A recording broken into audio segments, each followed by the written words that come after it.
All right. So I am Jake Page. For those of you who are not familiar with me, a sales manager in the US for Ciara.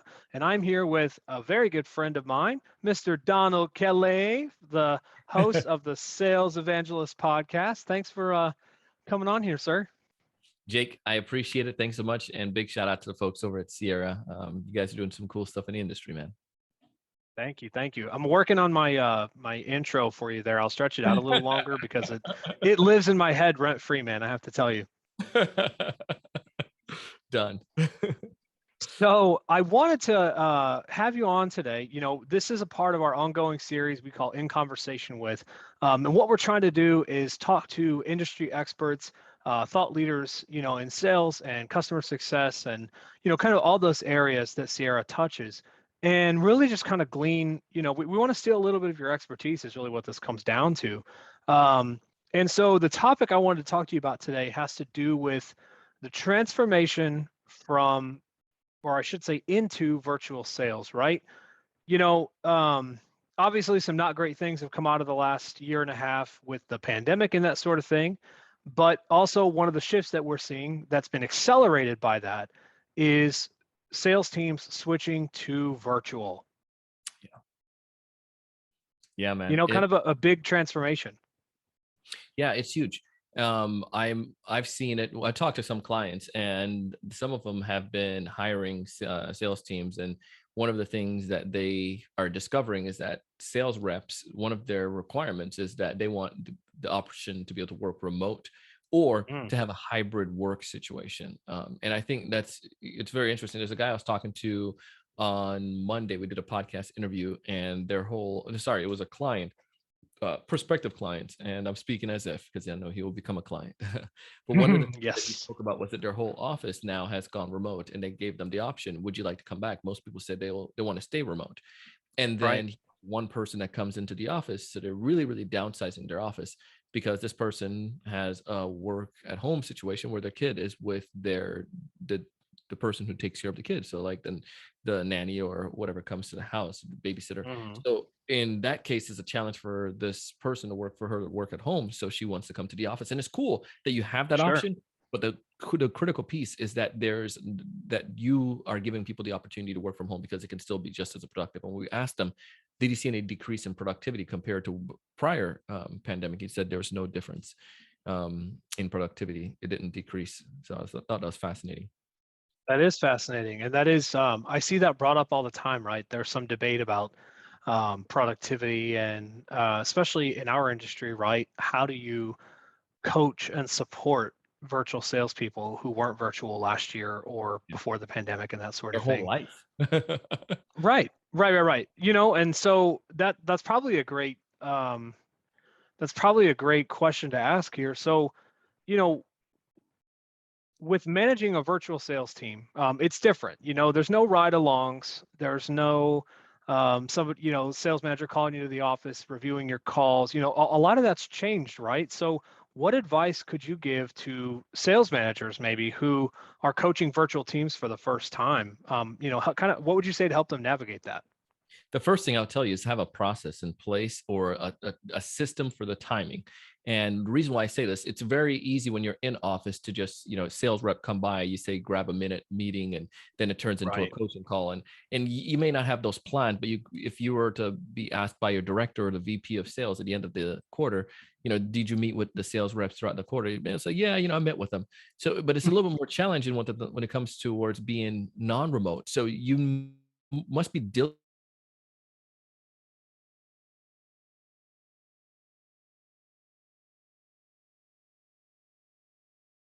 If the salesperson doesn't have the capacity to do the independent work by themselves at home, they have no reason working for your organization, because we want to make sure, and you want to make sure that that person, that they don't have to have that big brother, big sister over them. But there's a difference when it comes to accountability. And I give you a quick example with this. And when I worked in software sales, I had this in tech, this manager, and she did coaching with us once a month. It was fantastic. She knew that we were trying to buy a house and all this cool stuff. So she was able to follow up on that. She knew my why and was able to tap into that and guide and coach me like a coach, like any athlete. When I left that, when the company started doing a little well and had a little bit more opportunities, and things changed up a little bit, and she started to not take our appointments because she was doing selling. She was selling, a selling manager as well. So she Mm. started to miss those appointments and then eventually cancel them. And it wasn't because we were slackers or anything like that, but there was a gradual decline in our performance as a team because there was something missing when it came towards that accountability or that pump up or the guidance from your leader. So yes, salespeople, they should have the ability to independently work on their own, but there's something about having that time to be able to coach and to motivate and to let them know. It's like, a kid gets something done and they feel so happy. Your kid come home from school, Jake, and they have this beautiful painting. I mean, they did the painting all by themselves while they're at Right. school, but they want to show it to someone who could celebrate it with them, or someone Right. who can say, "This is so awesome. I love it. Let's put it in the frames," to help them with something that they can't do on their own. I could have closed the deal, but there's other pieces that I need help with. And that's where you come in as a manager or my parent, so to speak, to help me to finish that off or guide me. And there's power in that. So when it comes towards it, I say, make sure you have the plan, make sure you have those times scheduled out. You can take advantage of technologies, right? You can use tools like, I knew companies that use, like you guys use tools like yours where you can track and see how sales performances are doing. Look at the CRM.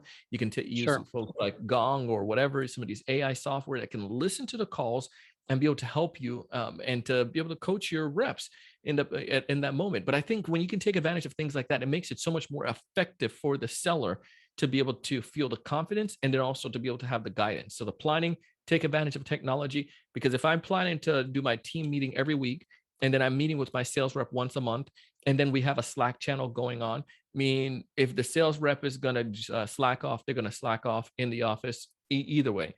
So Right. the key is, but you have those good structures, and then it just and the right technology. And then the final piece that I would say is to make it fun. What culture do you have? Are your sellers excited to be there with you, or are they looking to be a part of this team, or are they just there for the money and for the, just for the kicks and giggles? If they love it, they want to be there every single moment, then that means they're going to perform every single moment. And you can create a great environment like that, whether that's like, you give up, birthday things, you pleasant surprise when they're remote, send them like a, Uber gift card or Uber Eats or something like that. There you Keep the go. contest going on your leaderboard. You can still keep that leaderboard. Everyone can see the digital leaderboard, and you could just see how people are doing and just give shout outs, random shout outs to people. Like, in Slack, I might say, man, Jake killed it this morning, closed 3 deals or got 2 appointments. Big shout out to Jake. We still had that camaraderie and that culture that we probably didn't have when we were working remote. So, I mean, I went on there for a little bit, but those are my top 3 things off the top of my head. No, that's great. And so you bring up an interesting point too. By utilizing technology, both for communication and for coaching, Yeah. um, it really should be easier than ever then, right? Because we now have more ways to communicate than we ever have through Slack and Discord and as well as email and any of the other options that are out there for you. So if anything, there's more opportunities to connect, more opportunities to kind of touch base and keep people motivated than when you're out in the field before. Yeah, 100%. I mean, and they're keep popping up left and right. I mean, every time you look, you see there's a new tool that you can add to your sales stack, that's popping up, and those, they're not going to go away. They're just going to keep coming because it's going to make the work more efficient. However, I think there Right. comes to a point when you have too much tech that it can become like cumbersome, right? So you just want to make sure you have the Sure. right tech tools in the right place and you utilize them to the best of the capability, in to do what you need to do. There was yeah. Anyways, there's this guy that I was talking to, and he said some of the top performers in the world, a lot of them still use pen and paper to write down their notes. They can do that for so much, but it would be easier if you had a tool that can jot it down for you. But the cool thing is just, yeah, they still use their CRM, they still use the tech tools, but there's sometimes you just like the basics as well. So anyways. Sure. Yeah, good note taking. I know somebody that can help people with that. So that thanks for bringing that up. Um, okay, so just want to pivot a little bit there. So um, let's see. So we talked a little bit about coaching. This is going to end up getting edited out because I got to go back to my note here. Um,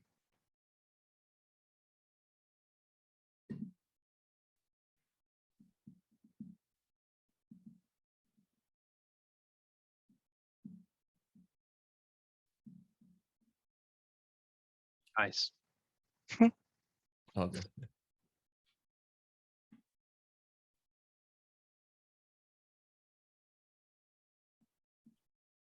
Okay. Wow. So totally drawing a blank here, and I don't know where this note went. The next thing I was going to ask you was around.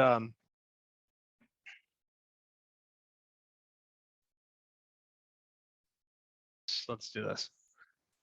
So one of the things you mentioned, from a sales manager's perspective, was having a plan in place, right? Um, so I want to switch to kind of then like your sales rep's perspective. One of the things that I know that I haven't been outside in the field for quite some time now, but one of the things that I miss about being in the field is you can't hang up on somebody when they're standing in front of you, right? Kind of hard. That's the best part for my outside sales people out there, or maybe you were outside sales and now you're selling virtually. Um, it's a different beast. The cold calls over the phone is much different than just showing up and um, in someone's restaurant or their office or whatever and standing there until they throw you out. So, what I don't know if you could just kind of give some advice on there, how do you stay resilient during that transition process if that's what you're used to? Mm. Yeah. So let me, if I make sure I understand it correctly, because this is something that came up with another team that we're working with. The sales rep, they typically go out and visit with clients, but now they can't do that. They're working remotely, Right. calling those clients, and it's a little bit different. All right. So Sure. the things that I would say that you do in a situation like that is that you think outside the box. When it's all said and done, we're all human beings. How can we tap into the human needs? So I'm a plant manager. You can't come to my plant. My plant is shut down. I'm making this stuff up, but Right. you can't get inside the building. You can't go past go. If we have an appointment, it's going to be over Zoom, and you're trying to get a hold of me, and I'm on the floor of the factory all day long or running around. How in the world are you going to Right. make it happen now? So one of the things you might want to realize is, yes, the phone is going to be you can still do phone calls and leave the phone calls. You're still going to need to do emails, but I want to break through the monotony. My plant manager may not necessarily sit there and check emails all day, but everyone has a computer in their pocket. So what I might Mhm. do is try to use video so I can stand out amongst all the different emails that he's coming in. So I'm going to try to use video. The next thing that I'm going to take advantage of, and this is something that may be revolutionary, but it's truly not. It's something that's really, really old. Go back to what work. Thank you, Ben Franklin. And that is the postal service. So send them something physically in the mail. Because if I know that this plant manager is going to be at work, there's a way that I can get into them. So I might send them a gift card. Whether it's a Starbucks or maybe he is a Dunkin' Donuts guy, or gal, I might say, hey, Dave, I wanted to go ahead and introduce myself. I'm the new account manager for XYZ, your account. And I wanted to set up a time to jump on a call. I know you're busy, but I would love to take a coffee break. I will even pay for the coffee. I just sent you, here's a Starbucks gift card, a $10 Starbucks gift card, or a $10 Dunkin' Donuts gift card. If he, $10 or whatever, maybe he does not even a coffee like I am. I'm not in coffee. So maybe something else that you find out that he might like, or she Yeah. like, send that to them. But that way it's inexpensive, $10 and the gift card. This is going to be for people who are going to be highly potential clients, not just anyone.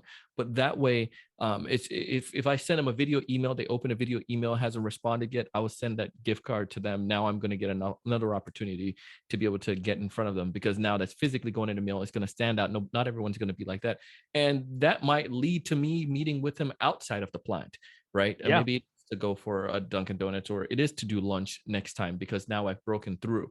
But those are some things that I would take advantage of. And then the other piece to it, another next example that I would give when it comes towards something like that, you can't physically get there with those clients and you want to be around them. One of the strategies that I've seen to work is the lunch and learns. So what I've done with this is we need to do a demo. Maybe I'm trying to show them some of my plant products.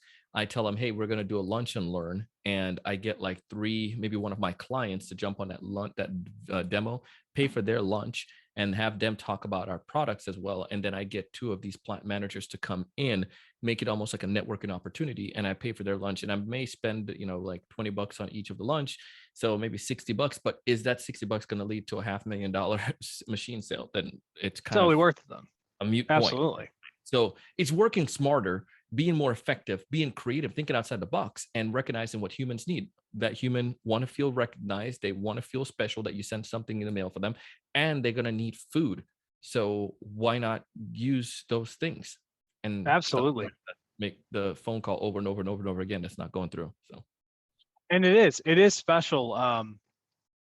Getting something in the mail, right? I mean, for I asked my wife, Amazon shows up every day, right? So clearly I know that it's a good feeling, um, when you get something in the mail like that, but it funny. is. And so you have hacked the personalization game a little bit because, the last question I was going to ask you today, or the topic I was going to ask you about was, so with so many people selling virtually now, it's not going away, right? I'd say it's the future, but it's already here. Yeah. And one of the components of virtual selling in a lot of, certainly in our industries, in the software industry, marketing, and certainly in any industry where you're selling B2B, social selling has become a big part of this, right?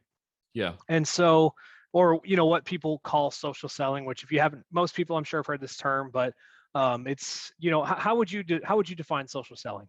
It's the ability to use social networks or social platforms to be able to engage with potential customers just as much as I would have done that with the traditional methods such as phone and just basic email.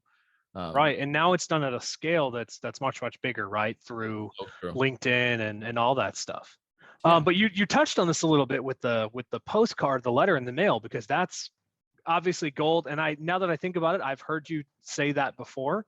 Mhm. Um, so in a world where everyone then is getting on or trying to get on board with social selling, and everyone's strategy is be different and personalize things, how do you be different in a world where everyone's trying to be different?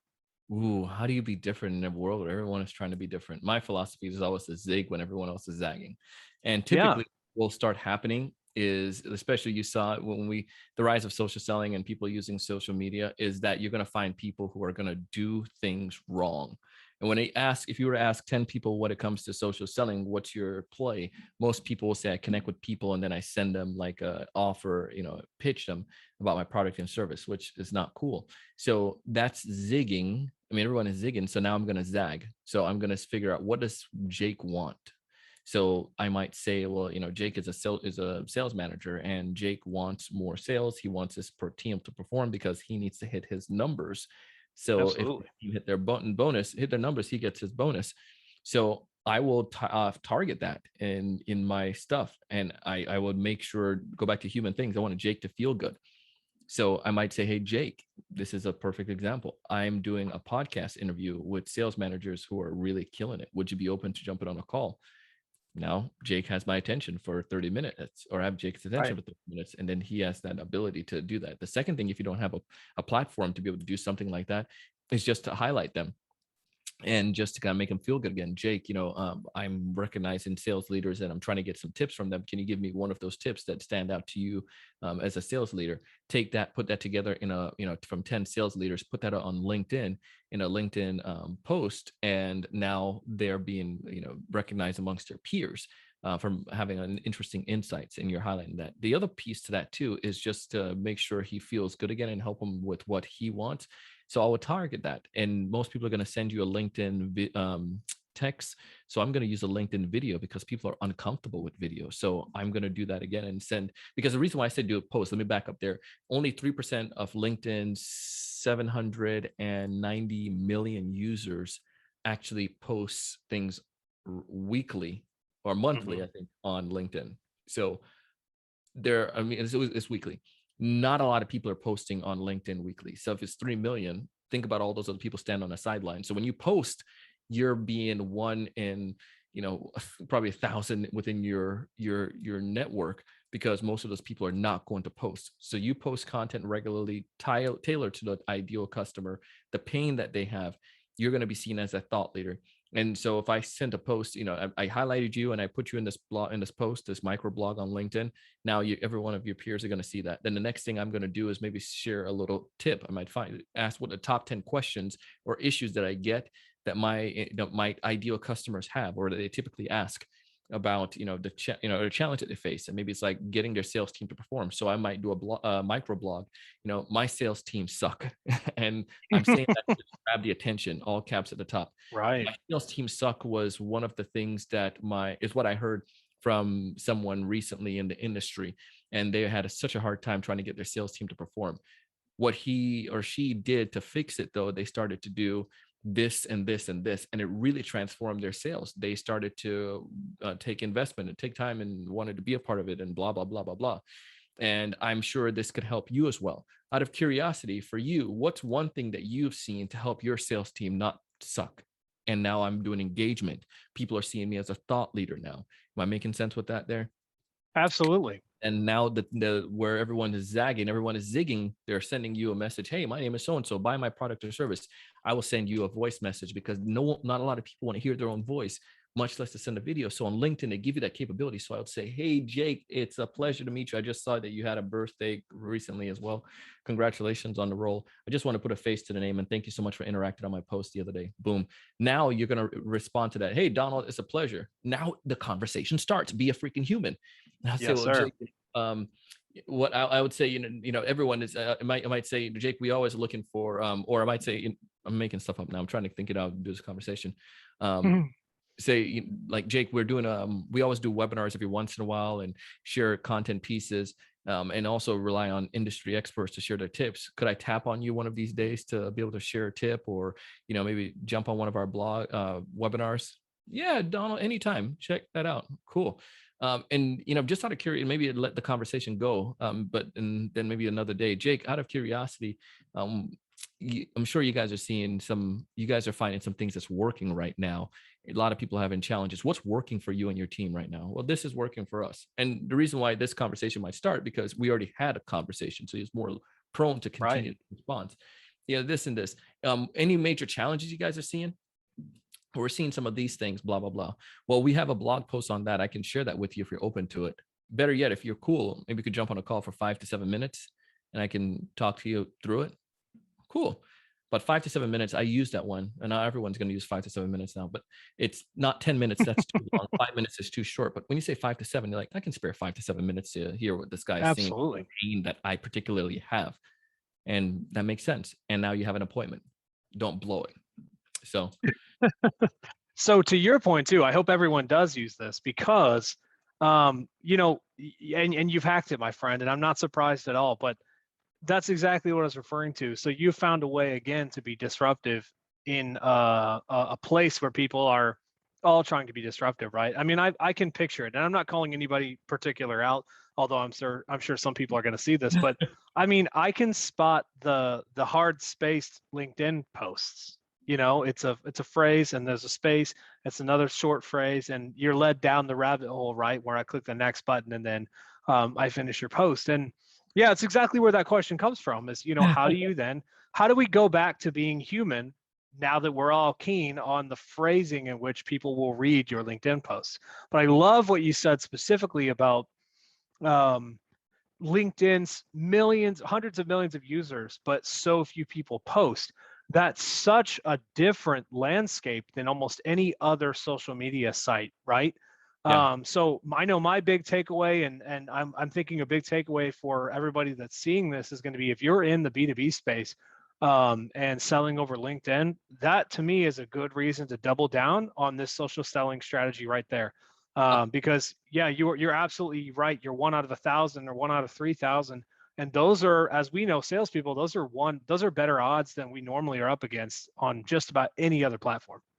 Go back to human behavior, Jake. I just want to hit that before we finish up here. If you think about human behavior, no one wants to look like an idiot. No one wants to expose Right. themselves, because if you do that, if you put yourself out there and it doesn't work, then you have jeopardy of being kicked out of the tribe, so to speak. And maybe that goes back to our caveman days. Like, you don't want to be alone. You want to be a part of something. You want to be with others. So then now, if I were to take a risk and I look stupid, I don't want to look stupid amongst the tribe members either, right? So most people are going to be like, well, let me play it safe and just stand back here. But right now, the crazy part about that is, like, who cares if you do mess up? I have posts that flop all the time. It doesn't go anywhere. But I have posts like with my Mark Cuban post. It's over like 20,000 views and 500 interaction, and all these new people that are connecting with me from it. And that's cool. I got an opportunity to meet Mark Cuban, and I utilized that to, share one of his quotes and blah, blah, blah. It was engaged my community, and they put me in that same caliber with Mark. So the Yeah. point I'm trying to get at is that people are just afraid. And if they're afraid, I'm going to capitalize on that. You can be afraid and stay on the wall. And if you go to the dances, again, love using this as an example. Take care if you have a kid that's, back in the days going to a dance, or if you're going to dances, remember in the middle school days, you probably had a few kids that were out there on a dance floor. Same idea. They didn't care about getting kicked out of the tribe or what the tribe thought about them. They're like, screw it. And there were some I'm of them here were to dance. then. Yeah. And then some of the other people were way too cool for school. So they just stayed on the sidelines and just talked. And the girls were on the other side and they're just over here playing and drinking, the Kool-Aid and just standing with the boys and hanging out because they don't want to go out there and look stupid. I look at a guy out there dancing, but that guy is the one dancing with the cutest girl because he wasn't afraid of taking a chance. Similar idea. Too many salespeople are sitting on the sidelines of LinkedIn and saying, "Oh, we like that. That looks cool. Let me do that," as opposed to just getting out on the dance floor and say, "You know what? Screw it. I'm gonna do a break a leg or something. I'm gonna have some fun." And those people grab the attention. Now you don't want to be at just post random garbage to grab attention because that's gonna quickly be seen. But you want to make sure it's going to be thought-provoking content, things that really can help out. And this is why I say identify what are the top 10 questions your prospects have or the top 10 issues and answer those, because you're doing it on your demos.